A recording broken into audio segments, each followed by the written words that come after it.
De todas las cadenas que atan al ser humano, la más poderosa y terrible de todas es el dinero. Tal objeto es la evidencia de la locura colectiva que padece nuestra sociedad sin darse cuenta. ¿Cómo es posible que un simple trozo de papel sea el eje principal por el que giran nuestras vidas? ¿Desde cuando el dinero se convirtió en la cima de la montaña en vez de ser un simple medio para alcanzar la cima? ¿Por qué nuestra libertad está condicionada por el valor monetario que poseemos? ¿Por qué solo una minoría puede disfrutar de vastas riquezas, viviendo sin preocupaciones mientras que la mayor parte de la sociedad tiene que batirse en un duelo diario contra la pobreza? Para averiguar la respuesta a estos interrogantes debemos entender primero cómo fue que surgió este objeto de dominio global. Hace 10.000 años durante el Neolítico, la sociedad humana pasó de ser un conjunto de simples nómadas cazadores a ser una sociedad productora de bienes y servicios. Aparecen la agricultura, la ganadería y la cerámica. El hombre comienza a darle una especial importancia a los objetos y la manera de obtenerlos. Se fabrican herramientas y se cambian por pieles de animal, se cultivan semillas y se cambian por collares. La mano del Homo sapiens da luz al trueque y con él establece el llamado mercado. No obstante, este sistema sufriría cierta turbulencia, porque, al ser el hombre quien le atribuía el valor a las cosas, el valor era una cosa subjetiva y no había un modelo estándar para poder determinar el valor real del objeto.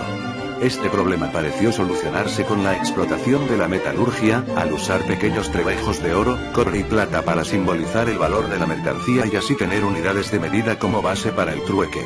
De todos los metales, es el oro el que tiene mayor auge, así que las personas deciden llevarlo para cambiarlo por la mercancía que necesitan. El nuevo sistema funcionaba. No obstante, durante el siglo XVI, las personas empezaron a cansarse de llevar manotadas de oro, especialmente por su peso. Alguien entonces tuvo la idea de darle a guardar el oro a su amigo el orfebre, quien había hecho una caja fuerte. Como voto de confianza, el orfebre emitió un papel escrito a su amigo en el cual se leía la cantidad de oro depositada, el nombre del propietario y la firma del orfebre. De esta manera estalla una nueva modalidad de comercio. Las personas comenzaron a guardar sus unidades de oro en las cajas que labraban los orfebres y estos a cambio, les daban una nota que simbolizaba el valor depositado. Estas nuevas notas se volvieron muy populares debido a su facilidad de manejo, era mucho más práctico llevar un trozo de papel que llevar a todas partes una pesada bolsa llena de oro. Cuando la gente deseaba recoger el oro simplemente llegaban donde el orfebre y con su nota, el tesoro era reclamado. Pronto el mercado estaba inundado con nóticas de papel que llevaban varios números escritos encima. Las personas los cambiaban por mercancías que necesitaban y el receptor de la nota a su vez, se la cambiaba al orfebre por oro. La economía era extraordinaria. La sociedad prosperaba. Desgraciadamente el fallo del nuevo sistema de intercambio salió a flote. Al ser un medio de transacción sencillo, los papeles del oro empezaron a desplazar al oro real dado que en muy pocas ocasiones las personas iban a retirar su dorado botín guardado en la caja del orfebre. Aprovechando esta situación, al orfebre se le ocurrió la idea de escribir notas por oro que realmente no poseía en la caja y a transaccionar con ellas. La gente no desconfiaba, sabían que los orfebres eran los guardianes del oro. Todos tenían depositados sus valores en la seguridad de una caja fuerte y solo bastaba con ir allí para reclamar lo que les pertenecía. Grandísimo error. Los orfebres no solo atiborraron el mercado con papelitos numerados sin valor real, sino que además decidieron prestarlos a la gente a cambio de que las personas les devolvieran el oro con intereses. Como la nueva deuda había sido creada a partir de la nada, se creó un agujero en la economía que hizo de la sociedad un modelo totalmente dependiente de aquel trozo de papel. Los ojos del mundo vieron cómo las piezas de oro eran reemplazadas por un dinero que realmente no valía nada. Cómo los orfebres se volvían ricos de la noche a la mañana. Cómo poco a poco se extendía una red de deuda que parecía no menguar nunca. Cómo los invisibles grilletes monetarios encadenaban las manos sin que nadie se diera cuenta del fraude. Así es como nació el sistema bancario. En un discurso de ceremonia de graduación, Sir Josiah Stamp, economista y director del Banco de Inglaterra entre 1928 y 1941, dijo lo siguiente: el sistema bancario moderno crea dinero de la nada. El proceso es quizás el juego de manos más asombroso que se haya inventado jamás. La banca fue concebida en la iniquidad y nació en pecado. Los banqueros son dueños de la tierra. Quítensela, dejándoles el poder de crear dinero, y con el trazo de un bolígrafo crearán suficiente dinero para comprársela de nuevo. Quítenles este enorme poder y todas las grandes fortunas como la mía desaparecerán, y ellos también deberían desaparecer. Para entonces, este sería un mundo mejor y más feliz en el que vivir. Pero si ustedes quieren continuar siendo esclavos de los bancos y pagar el coste de su propia esclavitud, entonces dejen a los bancos seguir creando dinero y controlando el crédito. ¿Te has preguntado por qué existe tanta pobreza? Bueno, la respuesta es simple. Nuestro actual sistema económico es un completo fraude creado para beneficiar al monopolio banquero. ¿Pero exactamente cómo funciona el fraude? Durante el siglo XIX el comercio se movía mediante el patrón de oro. Las personas poseían sus reservas de oro y podían cambiarlas por billetes.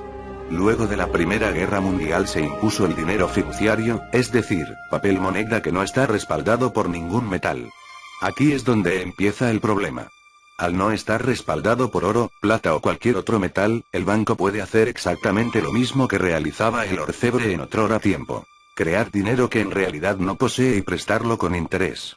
Si hiciéramos una analogía simple, el equivalente a esta acción sería que yo, siendo el propietario de una cubeta con 10 huevos, prestara 20 vales por un pollo cada uno a cambio de que me devolvieran 2 pollos por vale. Pero los pollos aún no han nacido. Ahora, si a eso le sumamos el hecho de que los huevos no son míos sino que un amigo me los dio a guardar, es obvio que estoy cometiendo literalmente un robo. En una entrevista con el alcalde de Vancouver Gary McPhail, Graham Towers, director del Banco Central de Canadá entre 1934 y 1935, dijo lo siguiente. El proceso de fabricación del dinero consiste en hacer una entrada de puño y letra o a máquina de escribir en una tarjeta en un libro. Eso es todo. Cada vez que un banco hace un préstamo, el nuevo dinero bancario es creado, los nuevos depósitos, es dinero a estrenar. A grosso modo, todo el nuevo dinero sale de un banco bajo la forma de préstamos. Como los préstamos son deudas, luego bajo el actual sistema todo el dinero es deuda. El valor del dinero fiduciario es una ilusión, el único objeto de respaldo que posee es la deuda. Cuando un banco te presta X cantidad de dinero con interés, ese dinero no es realmente suyo sino es dinero de las personas que lo depositan en él. Cuando le agrega un interés a tu préstamo, ese dinero aún no ha sido impreso por ninguna institución, por lo tanto los futuros billetes que saldrán a circulación ya se deben. Como la cantidad de deuda será siempre mayor al dinero que poseen las personas, la balanza económica estará siempre inclinada hacia quienes generan la deuda. Como consecuencia, una persona tiene que esforzarse a conseguir cada vez más dinero para cubrir un enorme agujero creado de la nada y que se ensancha desproporcionalmente con el paso del tiempo. Esclavitud y pobreza son el resultado final. No en vano Henry Ford dijo en una ocasión, si la gente supiera cómo funciona el sistema financiero y la banca, habría una revolución antes del amanecer. Pero, ¿cómo es posible que los bancos, no solo presten dinero que no es suyo sino que además le agreguen un interés que no existe?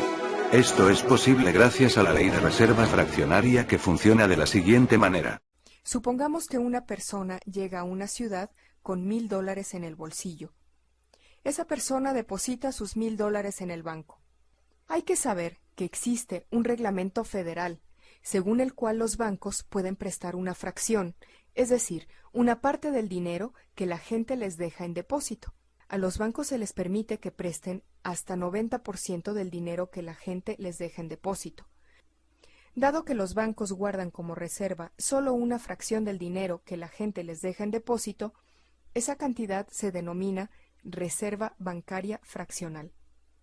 Dado que cualquier banco puede prestar hasta un máximo de 90% de sus depósitos, el banco de nuestro ejemplo se las arreglará para encontrar a alguien deseoso de que le presten $900. Este prestatario, una vez obtenido el préstamo, se gasta dicho dinero entregándoselo a otras personas, quizás a su contador, quien a su vez lo deposita en un banco. Puede tratarse del mismo banco o de uno diferente, pero eso no cambia de ninguna manera el sentido de esta historia. Con ese nuevo depósito, el banco tiene otros $900 en su haber, y con suma rapidez encuentra a otra persona deseosa de pedir prestado el 90% de esa cantidad, es decir, $810. Y la historia sigue su curso de la misma manera hasta que nos encontramos con que el depósito original de $1,000 ha engordado hasta un total de 10,000. En primer lugar, el banco tiene $1,000 en reserva y existe una nueva deuda de $9,000. Vale la pena señalar que si todas y cada una de las personas que han depositado esos $10,000 en el banco tratasen de sacarlos al mismo tiempo, el banco no podría dárselos, puesto que no los tiene. El banco únicamente tiene $1,000 en reserva, ni uno más. Viviendo dependiente de un fraudulento sistema monetario, la humanidad ha visto su libertad aplastada, su mentalidad moldeada de acuerdo a las normas de la Matrix. Y esto no es producto del azar. Es parte de una gran conjura que lo abarca todo y que ha subsistido desde el inicio de la civilización. Los mismos que impusieron los gobiernos y fabricaron las instituciones religiosas, los mismos que controlan los medios de comunicación, la salud y la educación, son los mismos que forjaron estas cadenas de oro. Familias ultrapoderosas como los Rothschild, los Rockefeller y los Morgan fueron quienes establecieron la Reserva Federal en 1913 y a través de ella manejan toda la banca mundial. Sus extensas fortunas han sido amasadas a base de sangre y engaño, pues son ellos quienes manejan también la industria armamentista.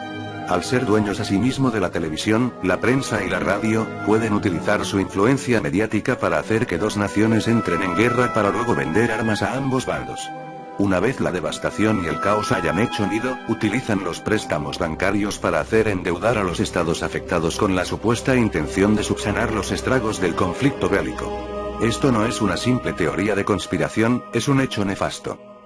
En el 2004 John Perkins publicó un libro autobiográfico titulado Confesiones de un sicario económico donde explica sin censura cómo funciona este sistema. Él define los sicarios económicos como profesionales altamente remunerados que le tienden trampas de billones de dólares a los países del mundo. Sus herramientas de trabajo son reportes financieros fraudulentos, manipulación de elecciones, sobornos, extorsiones, sexo y asesinatos. Dichos sujetos estarían conectados a grupos de espionaje y agencias secretas, reclutados con el fin de corromper los gobiernos y expandir el imperio de las familias dominantes que pertenecen a hermandades secretas como el Club Bilderberg, el Comité de los 300, la francmasonería, el Club de Roma, Skull and Bones, entre otras. Las guerras son el rentable negocio a través del cual la élite devora la riqueza de los países. La Primera Guerra Mundial, por ejemplo, que dejó aproximadamente 9 millones de muertos, 20 millones de heridos y 34 millones de mutilados, costó alrededor de 30 billones de dólares que fueron pedidos con interés a la Reserva Federal. John D. Rockefeller, influyente banquero y político de la época, ganó cerca de 200 millones de dólares.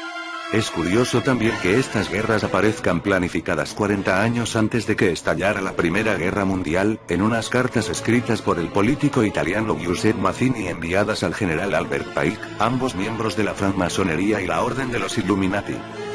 Durante la Segunda Guerra Mundial, la industria química E.J. Farben se alió con la petrolera Standard Oil Company manejada por los Rockefeller y la multinacional química DuPont manejada por la familia DuPont, miembros del linaje de los Illuminati, para financiar el ejército nazi. Por otro lado, al consorcio también se había unido el Banking Corp de Nueva York, un banco que financiaba a Hitler y lavaba dinero nazi y además era manejado por Prescott Bush, abuelo del expresidente George Bush y miembro de la hermandad secreta Skull and Bones.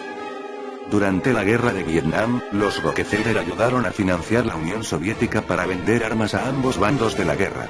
Y es también curioso que la familia Rothschild hubiera influido para crear el Estado de Israel, hecho que desencadenó finalmente en el horrible conflicto bélico de Medio Oriente.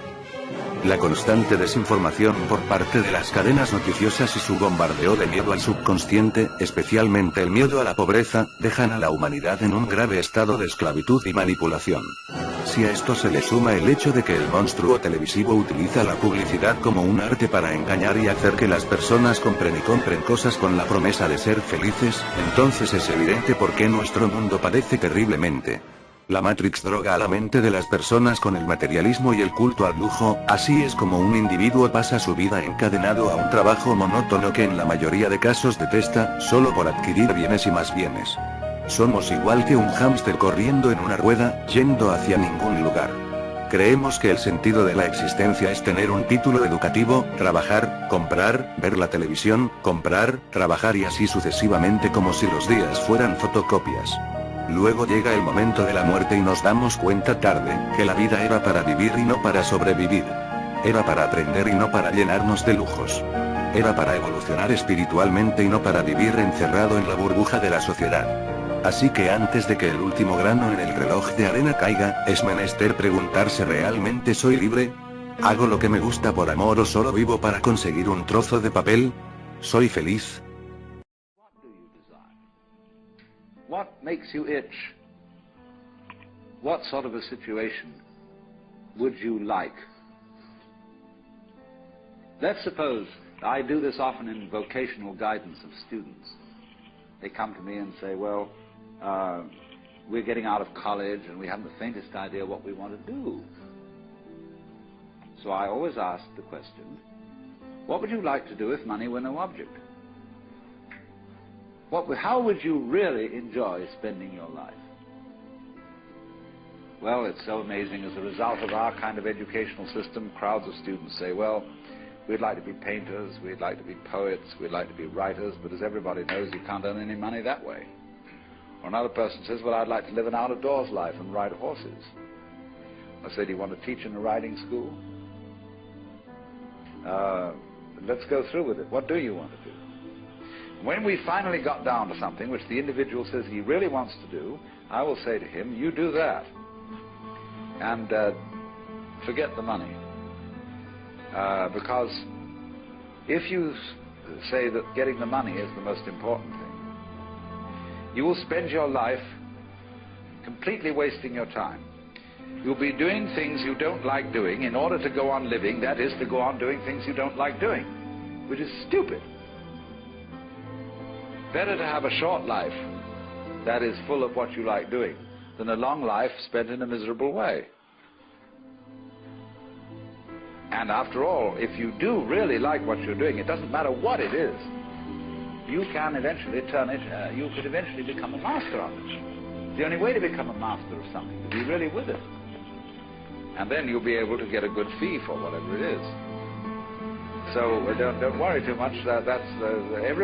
Somebody's interested in everything. And anything you can be interested in, you'll find others will. But it's absolutely stupid to spend your time doing things you don't like in order to go on spending things you don't like, doing things you don't like, and to teach your children to follow in the same track. See, what we're doing is we're bringing up children and educating them to live the same sort of lives we're living, in order that they may justify themselves and find satisfaction in life by bringing up their children, to bring up their children to do the same thing, so it's all wretch and no vomit. It never gets there. And so, therefore, it's so important to consider this question: what do I desire?